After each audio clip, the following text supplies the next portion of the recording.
I wanted to share something crazy that happened to me this weekend. In chapter 19, What Makes You Happy, I talk about how I noticed as a kid and as a mover how people put their pool tables in the basement, but then they never used them. So for me, my whole life, I've always had a pool table in my living room, right when you walk in my house. It winds up being a focal point, which I love, and it's inviting. Friends come over and they wind up always shooting a game of pool. Well, this summer's been rough. We're doing major construction and my house is like a war zone. And we keep saying that it's because of the construction that we haven't had a lot of people over. Well, Saturday morning, my contractor surprised us and he moved the temp wall. It was such an awesome surprise, but there was no thought behind it. With the temp wall being moved, all of a sudden, you can see the whole backyard. The back wall is made of glass and the sliding glass doors were installed. So we had direct access to the backyard for the first time in like 6 months. Well, within a couple hours of him moving that wall, people started showing up.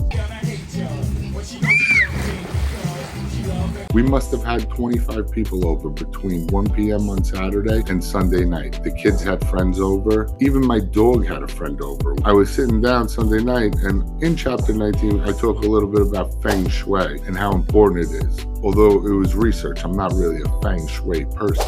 But to me, it was astounding to see that such a little change, like not having to walk around the house, opened up the backyard to like some great time. And it wasn't thought of, it wasn't something we thought about or meant to do, but people called. We said, hey, we're gonna go in the pool, why don't you come? And it just wound up becoming like a nonstop revolving door of people. And it made me really think that, like, you know, you always hear motion is emotion and you gotta get up and do things if you're upset. Well, this is kind of like that, you know, a little bit of change and direct access to the backyard created a great atmosphere for the weekend. It was awesome to see. I hope that me observing that could help you in some way make a little change to make your weekend a lot better. Have a great day.